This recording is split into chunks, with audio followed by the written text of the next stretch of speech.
Hello, everybody, and welcome back to another episode of MK Invasion over here at Forever Entertainment. Yes, some exciting stuff coming up.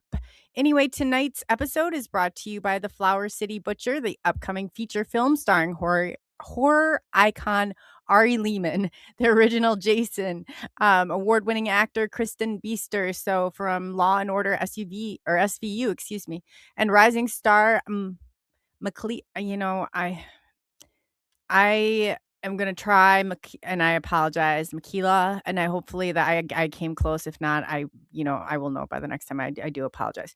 So the brand new Kickstarter campaign for the Flower City Butcher is now live, and there are new opportunities available for backers, including acting roles, official producer credits, custom merchandise, and more. All of your support is appreciated very much.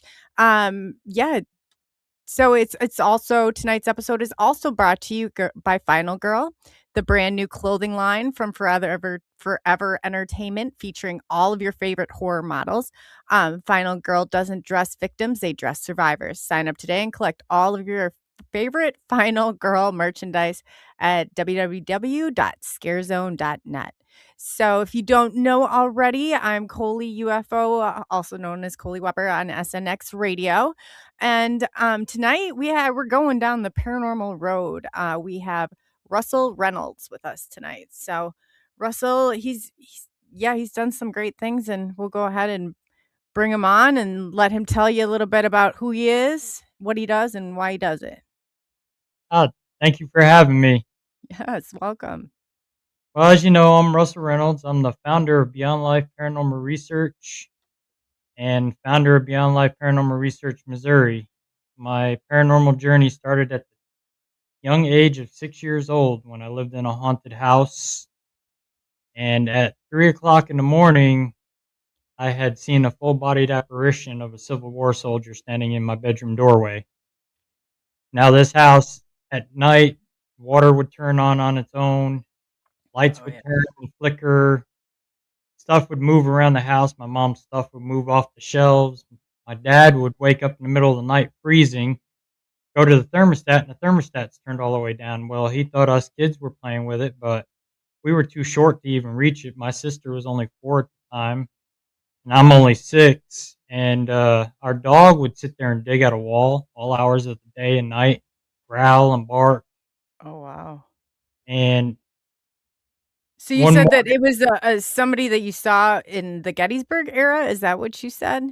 yep, it was So from the are Civil War. you in that location living at the time, or Yeah, we were living it's in New York State, which is a little town called Callicoon, which is like the border of New York and Pennsylvania. okay. And this is going to show you kind of how old I am now. Before there was auto start, we woke up one morning to the car outside running with no keys in the ignition, nothing.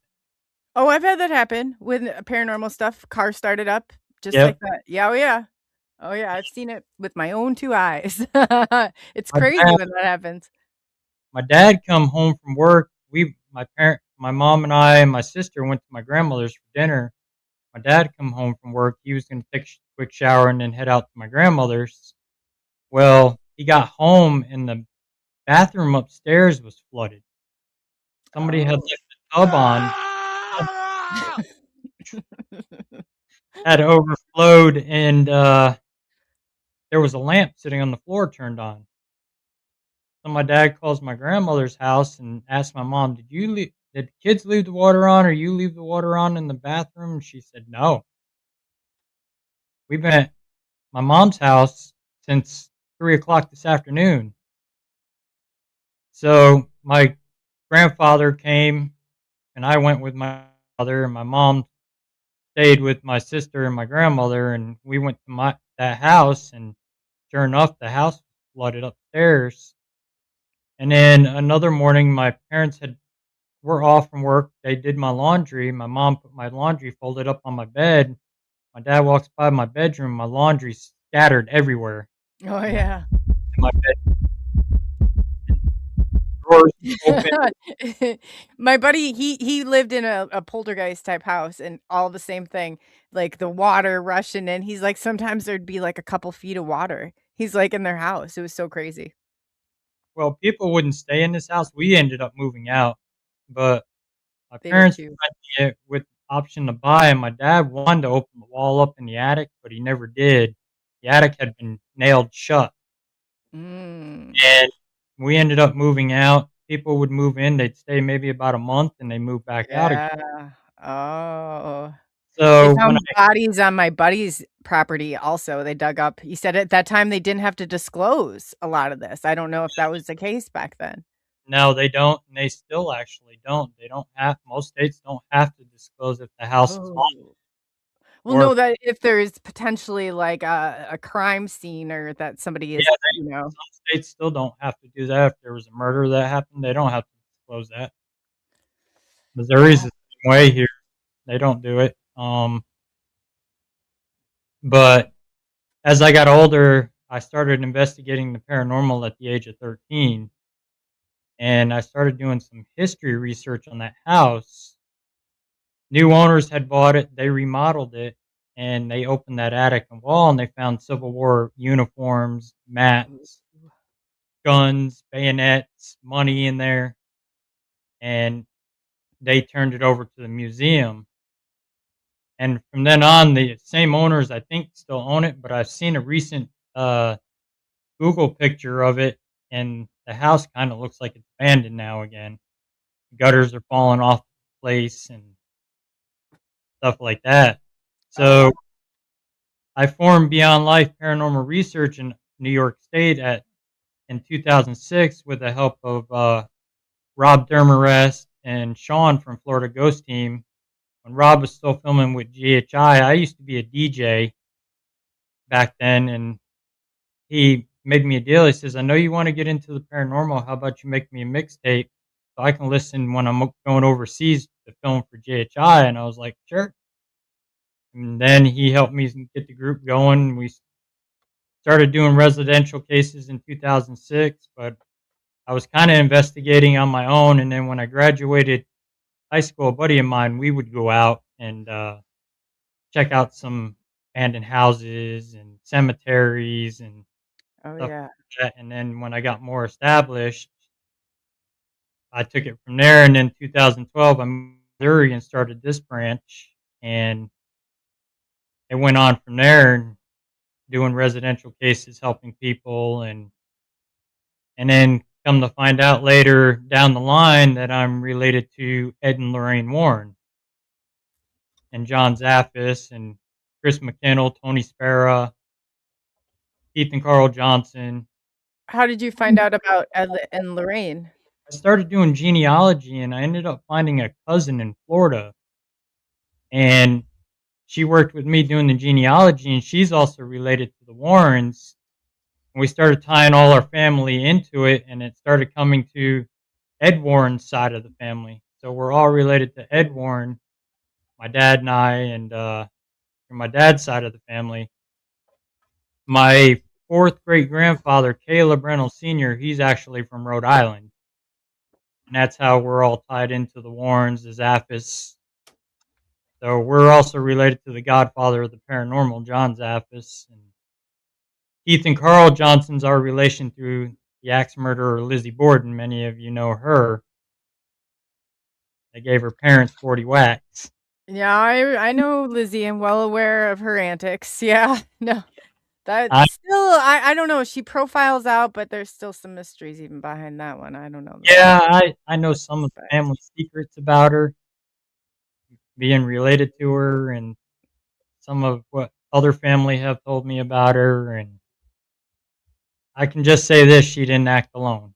So no, no. I was a children's therapist. I dealt with kids with reactive attachment disorder, and I know how this type of situation is made. It really is. It is made. So, yeah, it's I definitely have to agree with you there, and I grew up paranormal too. Medium. I started, seeing spirits as far back as I can remember, probably about 4. I started off seeing auras around people, and it kind of went from there. So I did the whole paranormal, stayed in some of the most haunted places in the country, and then I came in contact with a UFO, and it kind of completely derailed. Not it overshadowed, I should say, the paranormal. But I'm very familiar with it. I've I've spent my fair share of sleepless nights doing investigations and places that are I've got some phenomenal pictures that I've gotten and stuff. So it's a wild ride. It's a lot of fun. It's exciting. Mhm. Then you get to learn all these connections like and it's like some people they go their whole lives and they don't know what it's like to see even past or pierce that veil a little bit. But just, the fact that or I know, like, this does exist, like, this is there, like, without a shadow of a doubt, it changes everything. Yeah, especially when you have abilities like myself. I have abilities, my dad has abilities, we both had NDEs. He was actually killed in a car accident, died on his way to the hospital, woke up in the hospital, 3 nuns reading his last rites, and so he's crossed over that veil into that world, and then at 12, I had a seizure and from brought on by a fever with the flu, and I ended up passing away for a little bit, and all I remember is waking up to my mom holding a towel on my chin because I busted my chin, and my dad told me I had passed away for a little bit. My mom gave me CPR to bring me back. So now Yeah, I'm that'd be able scary. yeah, I'm able to see him, and I had to go through school like that, seeing spirits, hearing them, and I I did did it too. I did too. I had it got to a point, I didn't have, like I had but my near death experience was driving with a dead man when I was, like, 7 years old. We thought we were dead, like, all but thought we were dead. And you cross that, like, threshold right there. But I grew up is when spirits know that they can see you and you can see them, like, there is a lot I had to go and I had formal training probably right around 12 or 13 so I could learn how to control it because it was so intrusive. It was all the time. They were always had this, like, sense of urgency. They had to get messages across to people, and I was like, I'm still trying to figure out how I'm gonna deal with this at right. the a I go to Catholic school, so, I'm pretty sure, like, they're all but gonna throw holy water and, like, spray me down or something. So it was very growing up like that, it's different. It's definitely different. You Yeah, I hid mine for a lot of years until about 18 or so when I started investigating with my buddies some more, and I started using it a little more, and we would go to this one abandoned house, and this house kept drawing me back every time I went to it. And we wouldn't go in, we'd park out on the road, and I'd sit there and take pictures of the house. Well, the one night we were taking pictures of it, and it's middle of winter, we're sitting there, light headlights off, and I'm snapping pictures. My friend and I both see this door fly open, the front door of the house, and this black figure walks across the front porch, disappears, and then pops right up on the driver's side of the vehicle with him in it. He heard the footsteps and it banged on the side of the vehicle like that. yeah. And my friend just stepped on it with me hanging out the window. And I'm like, what are you doing? He's like, I heard that. Like, dragging you from the vehicle. He's Like, like, I heard people that. don't know how to react. Some people don't. It's crazy. He's like, I heard that thing bang on the vehicle. I said, we're not supposed to run. Yeah, right? Hanging out the window trying to take pictures. I almost dropped the camera in the snow. Oh god. But you gotta think of somebody who has not, like, Yeah, he's had that experience. My friend was so scared. She thought, like, she heard this, like, growl, and I was like, "It's fine. We got this under control." She's like, "It's a bear," and she's, like, running and screaming. I'm like, "Oh my god, no. Don't feed it. Please don't feed it. Whatever you do, don't feed it."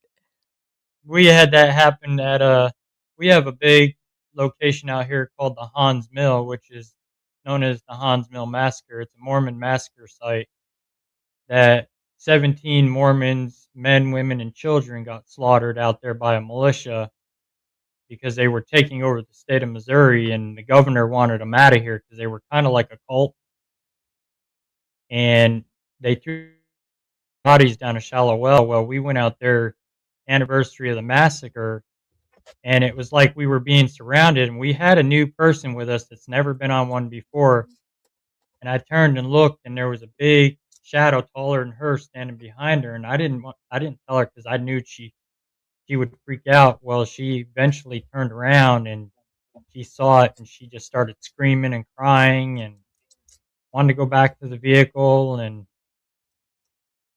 And that place is just an open field, so our equipment was just going nuts at night out there. There should be no EMF, nothing out there. REM pods were going off. Oh, wow. It can be an active place at times, and then other times it could just be eerily quiet out there, and you will not hear nothing. You will not experience anything. The first time I went out there, we had something throwing rocks into the creek out there, and we Do you have couldn't a explain it. I shot. Bigfoot or was it paranormal? I have a hard time telling between the cryptids and the paranormal sometimes. They That's what I'm mimic each other. wondering, because a lot of the cryptids will hang around like cemeteries, and there's a cemetery right on the other side of the woods right there, and that's a very dense woods. And I mean, they got food there because of fish and stuff, and the river being right there.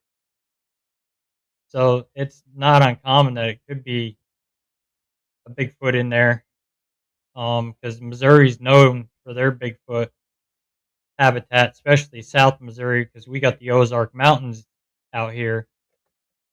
And with the Ozarks, you got a lot of Bigfoot dogmen.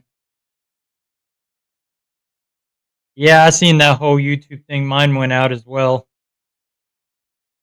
Yes, that was weird. X was down yesterday. I couldn't stream there, and it was causing like a huge disruption with everything else. Interesting. But and we do a lot of residential cases helping people, just like Warren's. It's not me, just so you know. They're just as like, I find them just as funny as but I'm not laughing at myself for doing it, I'm laughing when they're putting them in there, just so you know, otherwise it'd probably look a little weird if I was doing it and laughing. Yeah, I know. Oh, man. That's so funny. But yeah, But go you do a lot of investigations in residential areas. yeah, we do a lot of residential stuff. We deal with the darker stuff just like the Warrens did, and that's our main focus is helping people. I mean, we've done some of the bigger locations, like we've done Missouri State Penitentiary. I've spent the night in Waverly Hills Sanatorium, Pythian Castle. I've done Gettysburg, the orphanage, Jenny Wade House. Have you been to the Einberg Manor? Not yet. That's on. Oh, that's not very far from me, that's, like, 50 minutes, so usually get it picked up by a couple teams every summer and get to go spend, like, 3 or 4 nights up there, so that's a lot of fun. In May, we're going to do in Toledo, Ohio, Mortuary Manor. Oh. Ooh, that'd be We are, interesting. we are booked for an event out there with Eclipse Paranormal. It's going to be our first time being there. It closed back in July, and they opened it up in November to investigations. Oh, wow. And there's still actually human remains in urns that have been cremated that are still there, and Ooh. there was bodies still in the morgue down there as well, from what I heard the last time. But I think they're gone now. It's really interesting, but, like, the first time I've been going to the Heidelberg Manor probably for, like, at least a good 7 years. Like, shortly after they were able to convert it. And then people, like, they left everything the way it was. They didn't touch, like, their slippers, their people's stuff, they had all their paperwork. And then it was, like, slowly over time, teams came in and all the stuff is gone. And with that goes a lot of I feel like a lot of that residual or some of that energy that was there. So if now it's kind of feels like it's been, like, de-ghosted. There's, like, there's definitely it's not what when I first went there, pant leg, like, when I mean, you're talking all the fire alarms dropping, I mean, just craziness. And then now it's like you go and you get pounding in one area, but that's about, it's about what we're resort it's too bad that that happens. Yeah, and it does. And I mean, I don't know why people want to bring something home from a haunted location and bring that thing into your Right. house. You don't know what it is. I know, and I had a haunted item, and I will I before that period of time, I thought that haunted items were like, no big deal until I had one, and then I was like, I'm not even convinced I can get this to a fire. I think it's gonna. I mean, it was crazy the things that that thing was doing, and I was like, nobody would believe this unless they saw it for themselves. It looked like something right out of The Conjuring. Like, it should have been right in The Conjuring. It was Right. weird. Well, that's like my family. They've got that museum where they've locked all those haunted items up. And Yes. my cousin John Zaffis, same thing. He had that TV show, The Haunted Collector, where he would go in people's houses and find the haunted object that was causing the issue and remove it and lock it up in his museum. Oh, man. My buddy Sean Burris did, Extreme Paranormal on A&E, and he talks about this debit box that he had, and he Okay. said that that thing, he showed me, like, pictures and everything, that it came through lightning came through the windshield of his car, struck the seat, like, it grazed his arm, struck the seat next to him, burned a hole in it. Then he's like, "If that wasn't crazy enough, I left, and when I came back, the whole," he said, "up and down the block, it was all dug up, like, 6 feet. Here, there was a gas leak, and where was it at? Where that box in his studio, where that box was located." Yeah. I was like, "This is," I said, "This is no joke. This is no joke. This," yeah, that's how crazy it gets. It's not. I mean, like haunted dolls. Haunted dolls are vessels for something darker. If you follow my cousin Ed Warren, what he says, God does not let a child inhabit a doll, which is your whole Annabelle story, where the Mhm. psychic had told the family that People don't realize it's not that scary one, it's the Raggedy Ann doll that we used to carry around as kids. and she is evil. A lot of people say, "Oh, she's not," and all kinds of stuff. They take a lot of precautions with her, especially when they move her. Oh, yeah. Dan had, I mean, I've seen Dan. Dan is literally shaking every time he has to deal with Annabelle, and that's why he's only moved her once to her new case that he built because the old one was falling apart. That was the original case that Ed and Lorraine had her put in, but Yeah, my buddy David Merlin knows, he knew them very well, and he was there, and he said that he had Ed's book, and he had left him down there for, like, 5 minutes with Annabelle down when she's down in the basement, and he's got pictures and everything and showing, he's like, "But the weird part was when I got home, and I looked down," he's like, "I don't even know how it happened, but there was blood, like I had a finger, like I had, you cut your finger on the paper, it's not a paper cut. So, no big deal, but he's looking down and the blood's dripping down, it's on the section, I guess, that Ed wrote about Annabelle, and he's mm, like, "Alright," so, because he's more skeptical about things than anything, but right. And I mean, Annabelle's not just the only dangerous thing they have in that museum. no, there's a lot. The My shadow. haunted item was gonna go there. You should have. I've got stuff in the Warrens Occult Museum also. I've got haunted dolls in there that are demonic. No, whatever I did, I had to spray it with holy water. It snapped a crucifix into spun around in the thing. The lid snapped off, and it was a voltmeter that tracked back to Area 51, and the thing, it was fine. But it tried to, I'm convinced that it tried to break my arm in the seat of my car, like, and it was, like, pushing, and I was like, "Last," and I was stuck for, like, 45 minutes with this, and then this thing, I'm like, "This thing is evil. Get it out of, I have to get it out of here." That's all I thought about. Yeah, I mean that stuff, and people play with that. They think it's a game, and playing with them haunted objects, and things can hurt you. Oh, Especially like a doll, how innocent a doll is. What do you want to do with a doll? You want to hold it like this and invite it in everybody wants to, like, and right. mix it with your heart chakra, and then that attachment that's in that doll attaches to you and starts wreaking havoc in your life. Mhm. And I mean, the demonic stuff is Yeah. rare, but it's there. I And, mean, you'll it's deal crazy, with he brought this voltmeter, and he's like, he does, engineer work, he's a flight engineer. So he's like, "This about started my apartment on fire," and I was like, "What do you," he's like, "Merry Christmas," and I was like, "Seriously?" And I thought it was, like, the coolest thing ever, but he was legit. convinced, and this thing took out every power outlet, like, that it was near. There was no power. Like, it turned things on in the middle of the night, phones, walkie-talkie, everything was going berserk all around it. It was crazy. Yeah, that's like the Warren Shadow Doll. Dan opened the case when Elton Castee was there in Overnight Paranormal when they did that Feeding America fundraiser. Dan had opened the case to the Shadow Doll, and the whole power grid went out in West Monroe, Connecticut. Killed Yeah, I power. believe it. I believe All it. the power in the museum went out, and Oh, for sure, without a shadow of a doubt, I believe it. That's the and like, first thing they do. I couldn't even keep a electric anything I had plugged in, it was done. Like, I had to it was they right, completely surged it, and I'm like, "How is this happening?" And me, not thinking at first that it's this crazy box, that's the last thing I suspected, even though it was, but I was like, "There's no way." Like, I thought every reason, and then when it came down to that box, I was like, it is that box. Like, it took me a bit, though, to figure it out.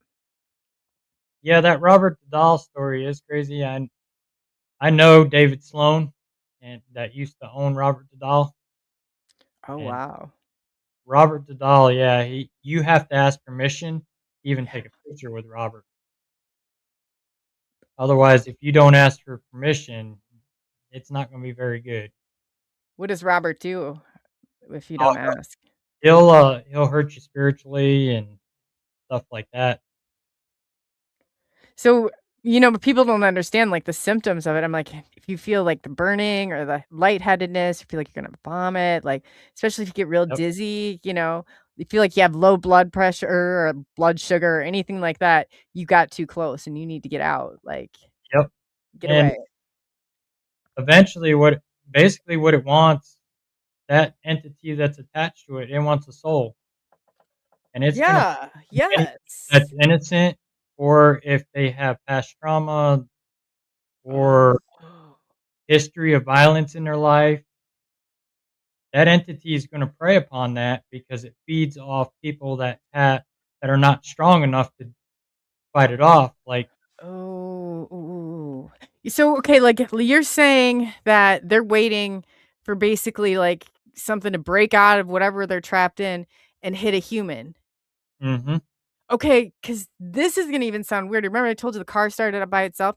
Like, this is around the same person that would have been in close proximity when that box, like, broke, and I'm convinced, like, my brakes locked up in front of their house, like, all this crazy stuff happened, and I'm like, they started I mean, like, a personality change and just, like, this, oh, like, yeah. pure hatred towards me, and I'm like, "What is wrong with you?" Like, I I thought maybe it'd be like, I don't who knows? But it was so bizarre, but do you think that that is in that box jumped? It may have. Is how are they still acting? Do they still act? Ooh, yeah, I won't go near, no, no, no, no. Yep, I even said to my son, I said, I don't want you going in that house or anything." I was like, seriously, like, spray her with holy water." This is what I'm saying, I'm like, I'm envisioning her, like, crawling the walls upstairs because after this whole thing happened, she called me up. You know how kids buy Ouija boards, they can get them out at the mall. It's like, no, but my kiddo, 13, like, he knows I go to paranormal, so it's kind of like, but he had the other kids. Did take the Ouija board away. But after that happened, I got a call. And in the weirdest, like, sing-songy, like, they're like, "I told you not to bring the Ouija board into this house." And I was like, "What the F are you talking about? This is the creepiest phone call I have ever gotten in my entire life." And I tell you, now you say that, I think there's a bigger problem. well, see, with Ouija boards, everybody thinks, "Oh, you're talking to a dead friend, a dead relative, a regular spirit." It didn't even make it that far. How this person even remembered, how they even knew about it, and why they chose to call months later, and it was like almost like it was that thing taunting me. And then the weirder thing is, you know how you have the white, like, the SB7s and, like, you Mhm, make all that white noise? yep. Well, they started playing this sound machine, but it was blaring that white noise. And I was like, this sounds like a EVP on, like, blasting through, like, the best speakers in town. Like, you just don't do that. Like, but that's what this part of too what was going on. Yeah, they've upped their game. They can now go through electronics. They can travel through phones. They can travel through podcasts. It doesn't matter. They're the perfect opportunists. They lie in wait till their perfect opportunity to strike, and that when they come out, they'll lay in dormant for years until they decide they want to wreak havoc. And they know everything about you. Oh They know yeah. your life history. They know your kids. They know your birthday. They know what kind of car you drive. They know They your know age. you're coming before you know you're coming. Yep. Like when clients call us for help, if it's something demonic, they already know what I'm coming for and why I'm coming there. They know I'm Mhm. coming there to get rid of them, and they start amping up. And then when I walk in the door, a lot of times some of them will go into hiding. Other times they're coming out to meet me face to face and see what I can do when I walk into somebody's house. And it gets pretty hairy for like us. When we walk into a house, we can tell if it's a regular spirit or it's demonic.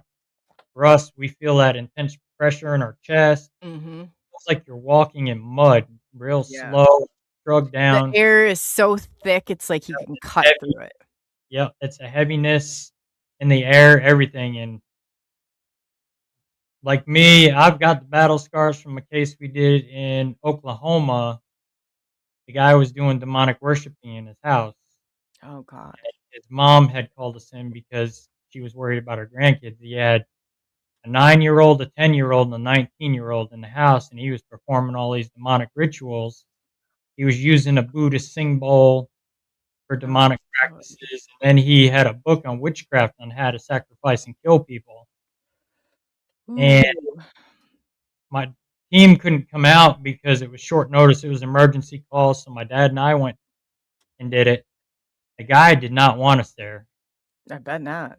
and leaving. And so he left for work. We stayed, and he called up and he kept asking his girlfriend, "What are they doing?" Well, his mom come through the house and she found all his demonic stuff, pictures, posters. She took them out to the burning pile out there and she burnt them. Ooh. She even took his Motley Crue poster that had the pentagram on it and burnt it. Well, I mean, what was up with that? I mean, Rob Zombie, I didn't realize it, and I remember my dad saying something, and I thought it was just like, they kind of played it down like, "Oh, that's just a cover of a stupid now I look at it totally different." Right. And Mad Primus, he brings up a perfect point there. They pretend to be somebody or something. Mhm. They'll disguise themselves as a child because the child's innocent. Oh, yeah. They'll just they'll disguise themselves as a loved one, like Mhm. spirit of a loved one, so you communicate with it. When you communicate with it, there's its invite. You just invited it. Sure did. And, but this case, That's crazy though, and 2 people don't understand. A lot of times, like, I don't know what type of it's good, like, techniques, so people know that because it's not, not necessarily who they're pretending to be. I agree. Like, that they know too much, you have to keep asking questions, and responses, and, I mean, that's yeah, definitely. What type of techniques do you use to determine? we do a little bit of religious provocation, and, they do not like religious provocation because they're falling angels, so they disobeyed God. So if you put, "In the name of Jesus Christ, I demand you to tell me your name," a lot of times that'll get them aggravated enough they'll come forward that it's not a regular spirit or somebody's loved one you're talking to. Oh, yeah, you can piss them right off too. Yeah, and it does, and we wear religious medals around our necks and that are blessed. And I study demonology under Sister Farrah Rose Dio, who was on the show A Haunting with her late Mhm. Kenneth, and I also study under Father Bob Bailey, who was on Paranormal State. Oh, yeah, I remember him on Paranormal State. Yep, Oh, the wow. Paranormal Padre. Yep, I study under them, and we're a verification team for the diocese office here in Springfield, Missouri, where Farrah works. Hmm. And but this guy, That's interesting. I mean, that has to get into some murky realms. it does. I mean, I've seen people's eyes rolling in the back of their heads. My very first demonic case, a lady called us in, and she had some past trauma, and it got to the point she was sleepwalking. She actually sleepwalked one night, jumped in her car, drove to Walmart downtown, bought a box of cereal, went to self checkout, paid for it, drove back home, and woke up in the front yard. Didn't know how she got Was she taking Ambien at the time? there. No, Yeah, she would yeah, wake it's up in the crazy. bathtub. She would get these bruises on her, and Ooh. it was getting to the point she was ready to kill her husband. Now, her Oh. husband's the nicest guy you ever want to meet. He's an first responder, so he's gone most of the time because he's on the fire department and the ambulance. And So what does that do? Does that fracture that person completely where they can take over when they do something like that? yeah, and she had past trauma. Her mom practiced Santeria, so she had trauma at a young age also. And when we went there for her to fill out our forms that we have clients fill out, something was actually telling her what to fill out on there, Oh, yeah. writing it down. So when we Mm. went to do the initial investigation, we went downstairs. There's a closet down there, and she was terrified of that closet. Well, I opened that door of that closet. There's a noose hanging in it of all different sizes. And Oh, boy. as soon as I opened that closet, it was just like a switch just flipped with her, and she started crying, freaking out. She ran upstairs. Her daughter goes, "I love you, mom." She goes like this and runs out the door. Well, we went out after her. My one member, she was trying to calm her down, was holding her hands. She kept going, "It's mine. I don't want it to leave." And then her Mm. eyes started rolling in the back of her head and an upside down cross Mm. scratched the side of her neck. So they said, okay, so and this is the last time I'll bring up this weird family member, but they refer to me now, and I've always thought this was really bizarre. They refer to me as my Nicole. When my name, real name's Nicole. Obviously, Coley's a nickname, and I, but Mhm. sticks. But this individual keeps saying this crazy stuff. But and I'm like, oh my god, like what is wrong with that person? But Yep, when you just said that, oh, yep. And then back to that case oh, in Oklahoma, we were I was investigating solo, which I don't recommend. If you're not experienced, do not go no, go with solo. somebody. Yeah. My dad Don't be a hero on day 1. Definitely don't do that. my dad was there. He was watching me on camera the whole time because we set up DVR cameras, so I stay within camera view, and he knows me. We work together long enough. He knows if something's wrong with me to get in there and get me out of there. So about 1 o'clock in the morning, stop to take a break, and sitting there just letting the cameras do its thing. Well, we see the camera in the hallway sit there, and it's just pulsating like static. And Wow. I figured it was just a camera glitch. It'll straighten itself out. And it started getting worse. Then all of a sudden, this black figure appeared in it in the hallway. So I said to my dad, I said, keep an eye on it. I'm going to go check that out. Well, I walked back in that hallway, and immediately you could feel the pressure, the heaviness in the air changed. Oh, yeah. And that thing was over 6 foot tall. I grabbed my St. Benedict's medal and I'm holding on to it and I'm saying a prayer. This thing drops down to 5 feet, comes running directly at me, disappears at my feet, and takes its claws right down my arm. And ended up with 3 scratches on my arm. Oh, wow. Yeah, they're not playing. They don't play.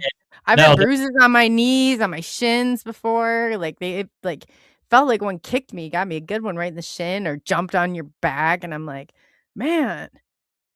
yeah, this thing, it tried to get me, but I didn't back down. I didn't show it fear, so it knew it didn't have a chance with me.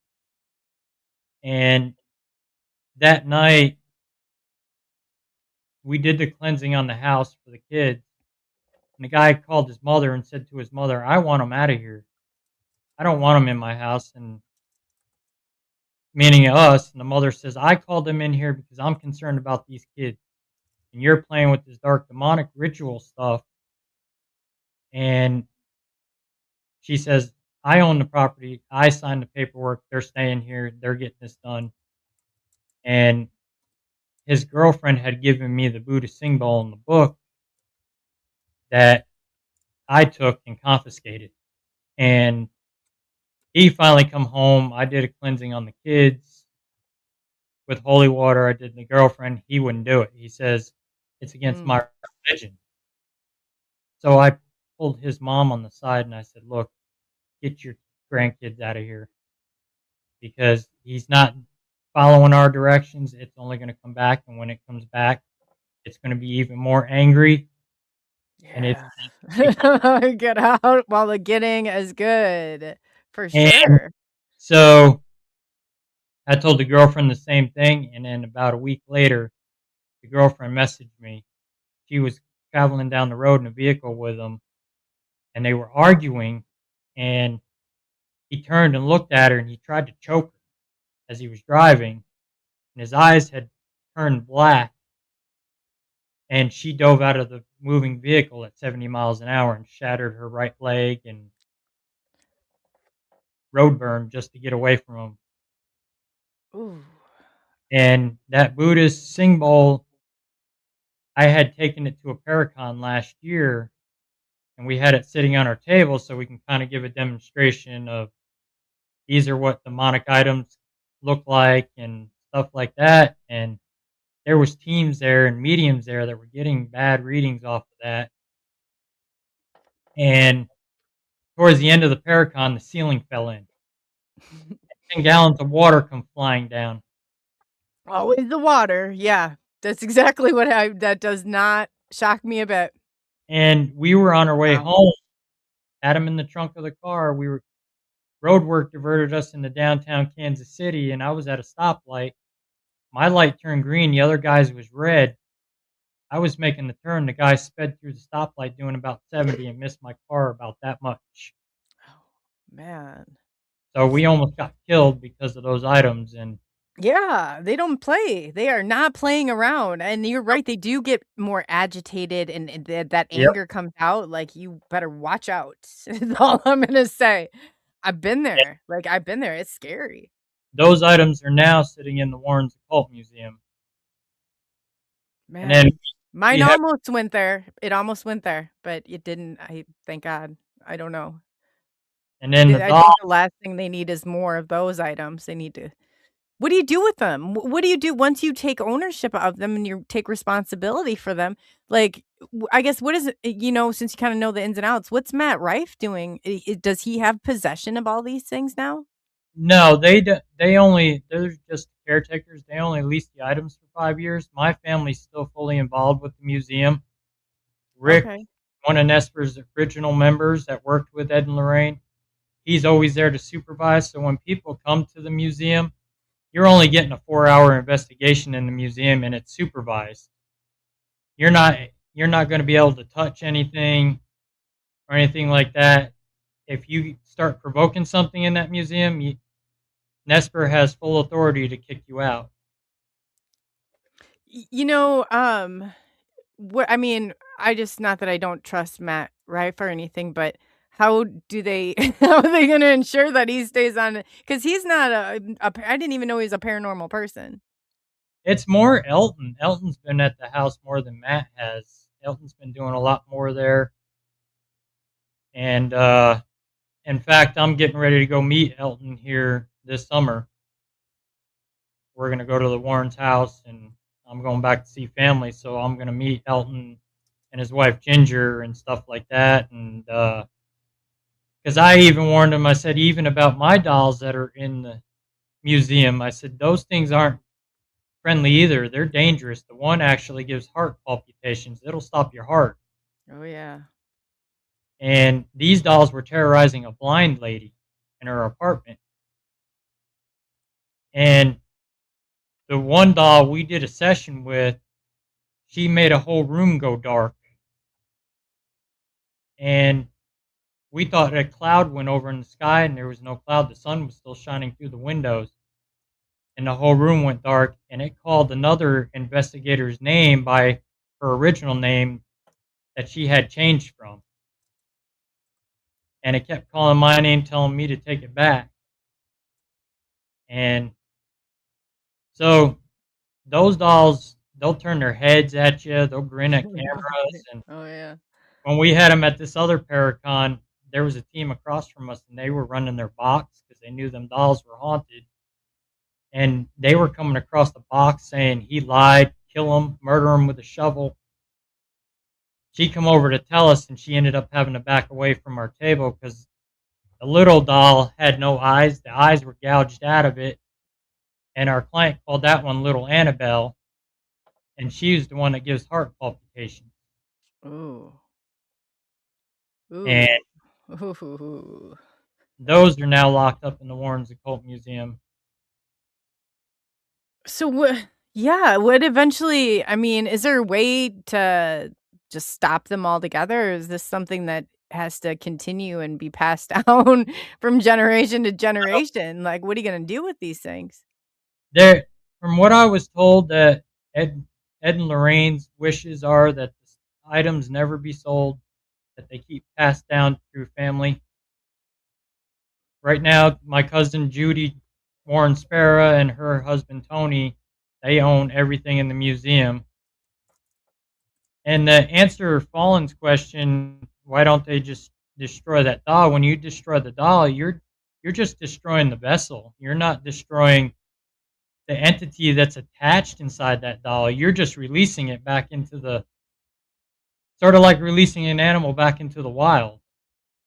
You're just releasing that entity back to wreak havoc on somebody else.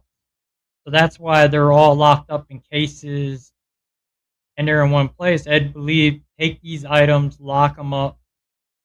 That way, that's the safest place for them. They're still in the actual object. They're not out wreaking havoc in someone else's life. So what's the thought process behind putting them behind glass or putting them in, a box and Well, like they can't get out? like Annabelle's box, the varnish is encased with holy water and holy oil. It's got the Lord's Prayer inscribed in it, and then they've got blessed salt on the inside of the case around Annabelle. That's to keep the entity trapped within the case so it can't escape. So it can't come through the door, nothing like that. The only time that entity can escape is if you physically grab her, you take her out, and you play around with her and you challenge her. Oh, yeah. Another good thing is not to look Annabelle in the eyes. I've heard that too. You And stare, watch The Conjuring before you even think about it. Let's start there. God, that doll. well, you stare Annabelle in the eyes, she can connect to you telepathically. And everybody's got this obsession over Annabelle. When you put obsession over something, they know who you are. To them, you're just a soul waiting for them. You start getting obsessed like us. We don't dwell on the objects in the museum. We don't dwell on Annabelle No, you can't. You feed it. because that's what it does. It feeds the energy, and you're Mhm. just manifesting your energy into that object. And my ex's middle name was Annabelle, and she was Yeah.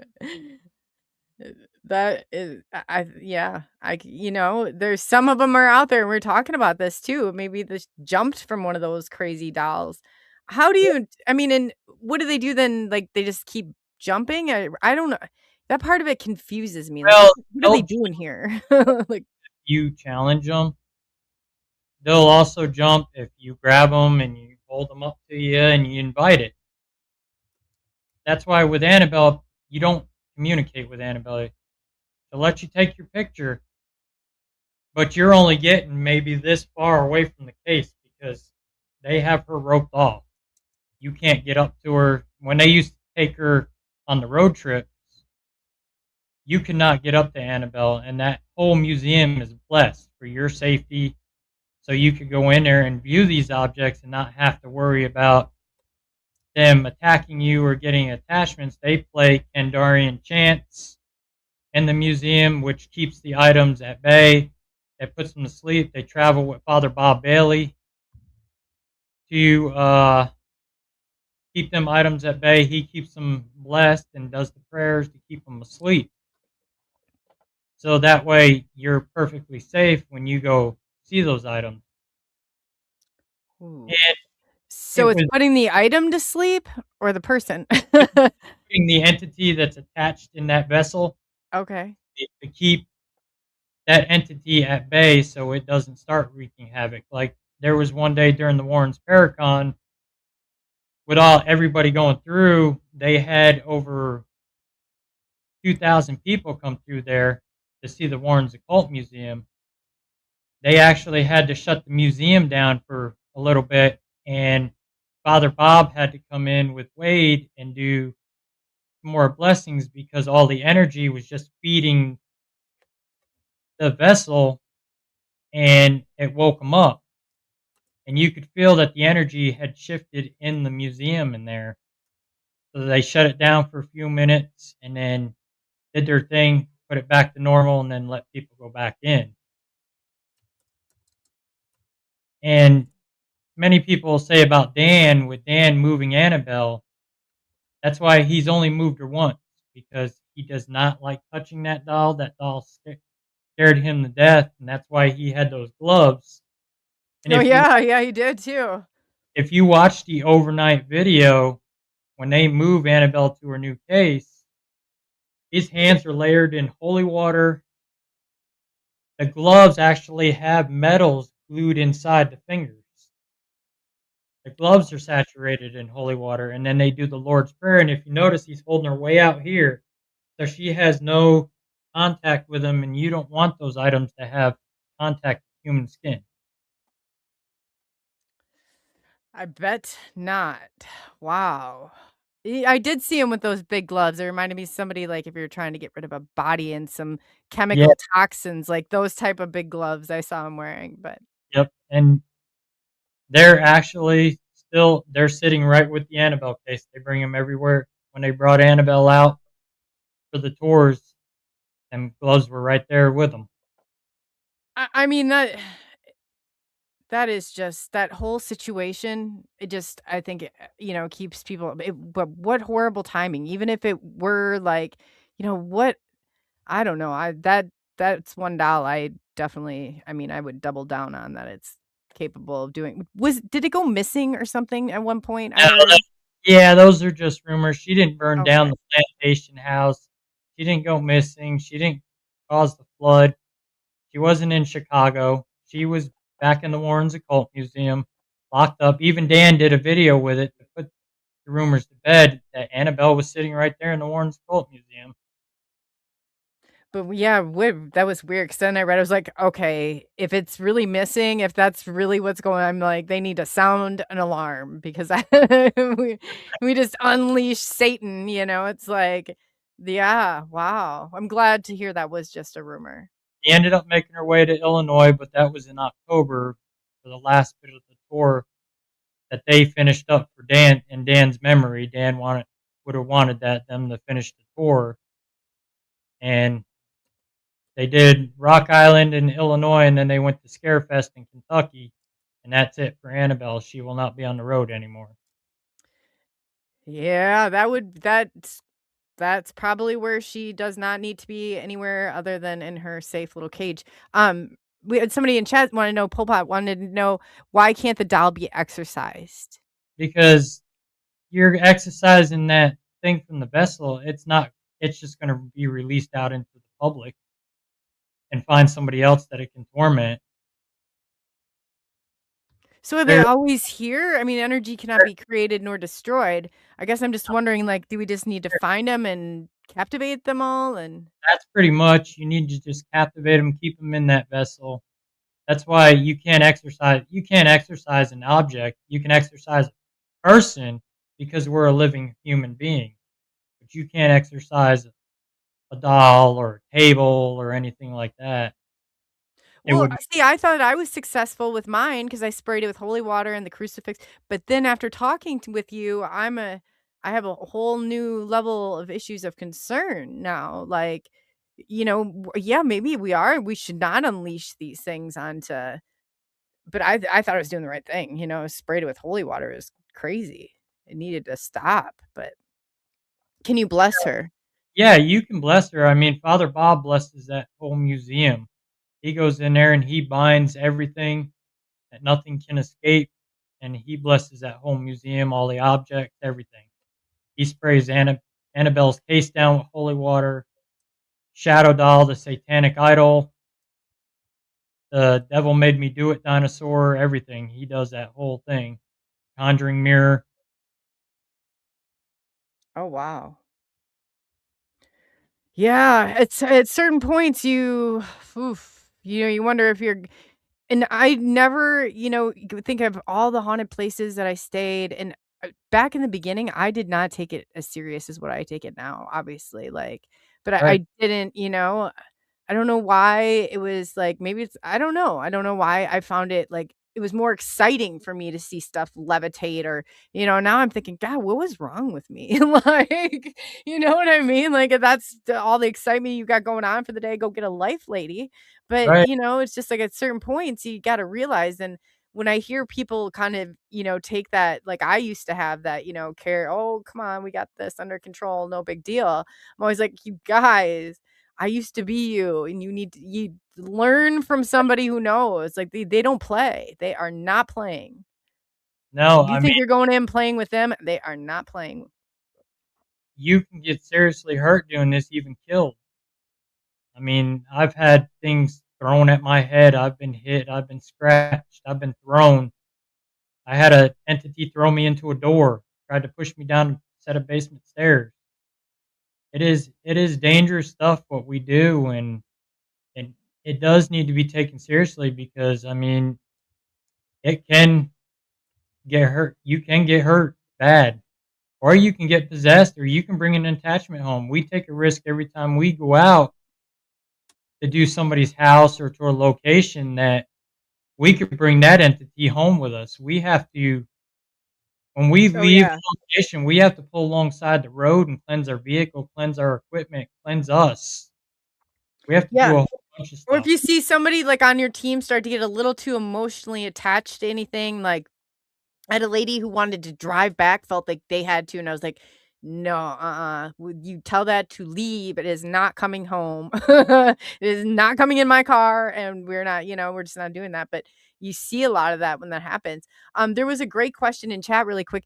Well, wouldn't a person having a soul anchor a demon stronger than an object? Or are demons replace the soul when they possess a human? Yeah, they replace the soul because basically it's just like what you see in the Conjuring movie. You remember how the actors are doing like that lecture and they're saying the three stages? There is three stages. There's infestation. That's where you're getting your noises, your bangs in the house.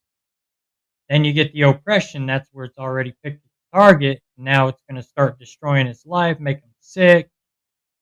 Oh, They're not yeah. going to want anything to do with family, friends, their whole life. Relationships will be in chaos, your life will be in chaos, everything is in chaos. Their You'll have house money is in problems. chaos.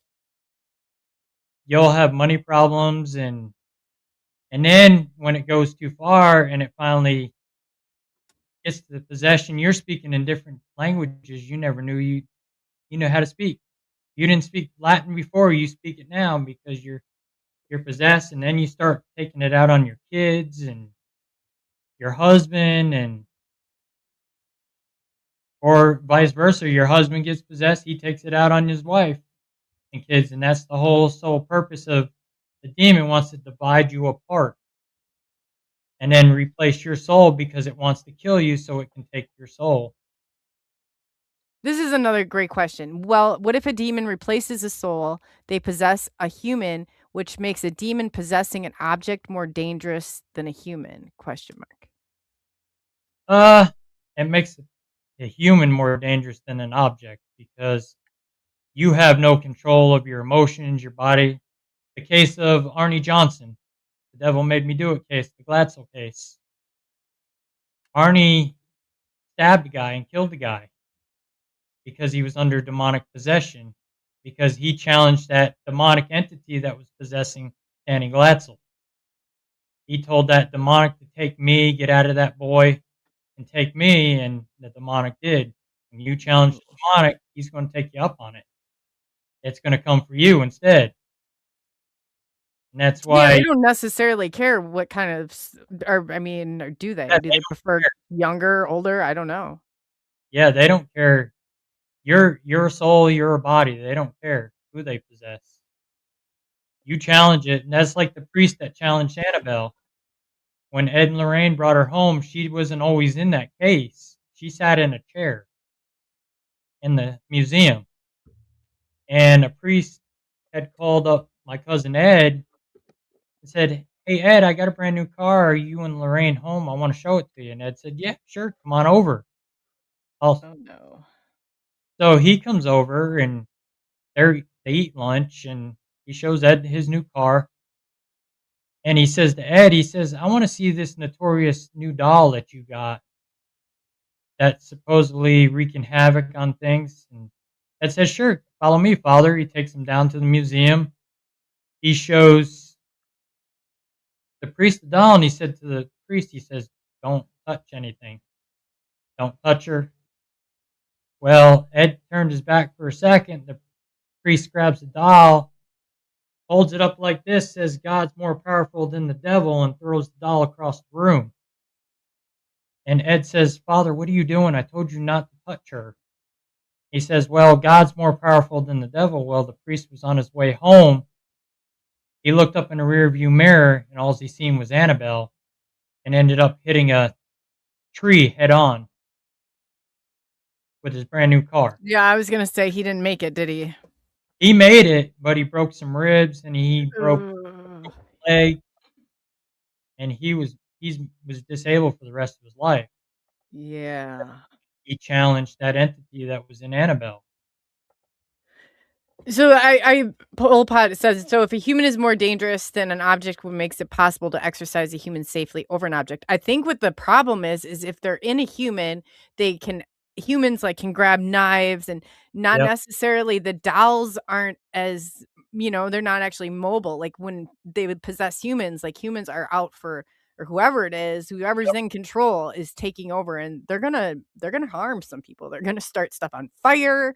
You're probably not gonna make it's not Right. good. They and it's crazy, you can see somebody that's going through I went and did a clearing at this lady's house, and she was so pale Mhm. and I'm like, "She's about a quarter left in there. She's about a quarter left. That's it."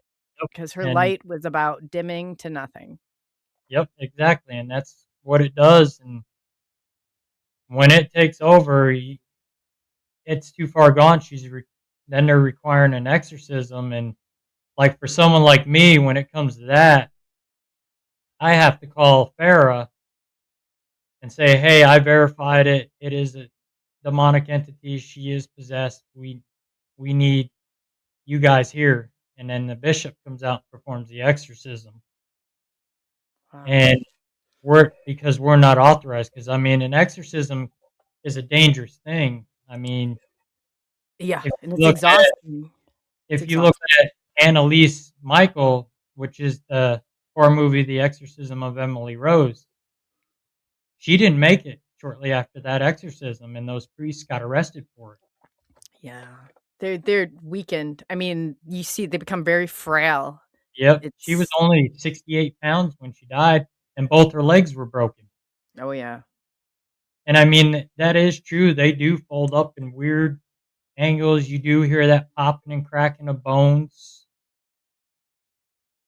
And they're And like contortionist. Yeah, yeah. I said I'd like that would be it for me if I saw one climbing across the ceiling or something. I'd have to get the heck out of there. But it's been absolutely wonderful to have you on. Why don't you tell everybody where they can find you? And they're fascinated. I mean, you really are knowledgeable and have a lot of background in this. It's been a pleasure. oh, thank you for having me on. You can find me on Facebook at Beyond Life Paranormal Research Missouri, Cold Spotters, Missouri. You can find me on YouTube, Beyond Life Paranormal Research. You can find my own podcast every Saturday night. on Facebook and YouTube, the Beyond Life Paranormal podcast. We're constantly on there talking about paranormal. I do have some famous guests on. If you go on my YouTube channel, you can see some of the famous guests I've had on. All most of the Nesper guys and Keith and Carl Johnson, John Zaffis. A lot of if you want to learn more about the demonic, I've had demonologists on there, priests on there as well.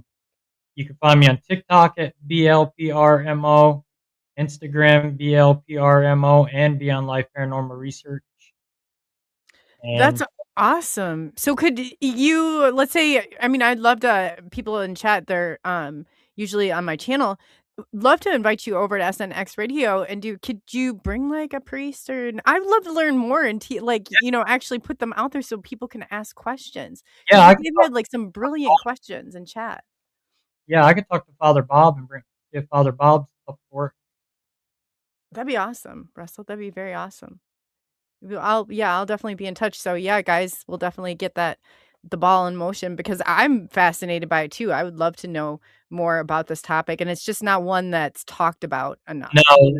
it's very not talked about, and I mean on YouTube, you see the YouTubers with it all the time. Demon this, demon that. I've been attacked by a demon, and a demon almost killed me. Half of them, if they came across a demonic entity face to face, they wouldn't last in that location.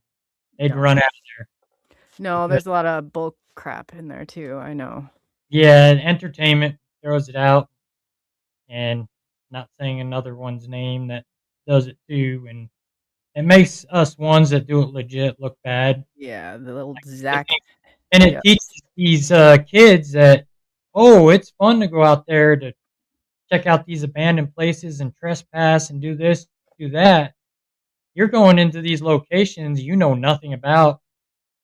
You don't know what homeless guy has taken shelter in one of these abandoned locations. Yes. You're gonna Yes. walk in and get a baseball bat upside the head. When we Might do it, not be, yeah, a ghost that's coming after you either. Like that's very yeah, I true. mean, even residential cases too, it's hairy. We have to do background checks because we don't know what we're walking into. If they got a past history of drugs and violence, my Hmm. team's safety is my first priority before my safety because they're innocent. I don't want to see nobody get hurt. And a lot of people think this is a game that you're going to run into these buildings and deal with this stuff. And half of the time, some of these teams go in and they'll stir something up and then leave and not come back. They get what they want for their entertainment and then they walk Hmm. out. And the clients are scared and it's amped up even more because that team decided to go in there and provoke, Yep. carry on. They don't see it through. And then they call people like me to come in and have to straighten out that mess, which makes it even harder for us because now we're dealing with a pissed off spirit or an angry demonic entity that they decided they wanted to provoke. Yes, I agree. And Fractal says how to not have demons jump to other people is a real issue. It definitely is. It definitely is. And Yeah, you yeah, it's happened where she used to work. So I think now I'm like rethinking all this. I think we probably, I mean, this is great awareness for everybody because it's kind of a part of your brain. It has a hard time really digesting and believing what's happening. But let me tell you, when it happens, you can't, there's no denying it. There is no denying it. no, it's not. And I mean, you have to have a strong faith base to deal with something demonic because if you don't have that faith, you don't have that protection, you're going to get hurt and you're going to get hurt bad. And it's not fun when they scratch you because it's like 3 razor blades scratching your skin open. Yeah. Oh, yes, yes. And one last question is, and then two, probably about we're gonna bring him on with like an exorcist. Is that what you call I'm not sure, demonologist. I'm not sure Yeah, he's like exactly the a terminology. demonologist, and, he's my mentor, Farrah's spiritual advisor. I might even see if I can get Farrah to come on too that actually assists in exorcism. That would be great. That would be excellent because I know the questions have been great. So the last question of the night, and then we'll let you get going, is why can we stop demons from jumping from people to people, but not objects? because with people, we have a brain, so we can teach people how to protect themselves from jumping in with surrounding themselves with the white light of God. You can't with an object. An object has no brain, it's not living. So they want an object so that way you bring the object into your house, you invite it, you take that object, you love on it, and there you go. But if you have that strong faith base and you're protected, you don't necessarily have to go to church. I mean, you can pray to God in your own way. You can do it in your own house. Not saying you have to go to church, but you do have to have that faith. Call the guardian angel, Saint Michael, Saint Benedict. That's who we use quite a bit. And even before we go in a house, we close our eyes and envision ourselves in a white light of God Love of to the light and love of God, yeah. where We used to nothing. say when I go in, "Spirits of the white light and the love of God stay with me. Spirits not of the white light and love of God leave." I do the mantra over and over. Yep. Or imagine, sit on the ground, imagine yourself growing roots to the earth, that you're not being able to be lifted. Your roots are down in the earth, they're not exposed. No, And then that's good. another good is surround yourself in mirrors, circle of mirrors Lock them in the crystal cave. with the mirrors pointed out. The demon will get confused and can't see you because demon doesn't like her. Yeah, I agree. I go to the crystal cave, lock them in there. If all else fails, we're going to the crystal Yep, cave. yep, So again, I wanted to thank you, Russell, so much, and I'll be in contact. I'd love to have you over on SNX Radio. That'd be absolutely fabulous. definitely. And everybody who's in chat, it's so nice to see you guys. Hi. Yeah, it's been a real treat. I guess the face or YouTube was down, so I didn't even get a chance to post it. So it's kind of cool that people are finding. Um, and if you guys have not already, please like, subscribe, and share. Let's Forever Entertainment. They're great. They're great producers, Mandy and Anthony, and they do a lot. So, ta-ta. And you will find me next Tuesday over here on MK Invasion by Forever Entertainment, 8 p.m. Central Standard Time, 9 p.m. Eastern Standard Time. Yay! Yay! Man, I just feel like taking a bow. But yeah, until then, we will see you guys next time. Have a good night. Oh my God.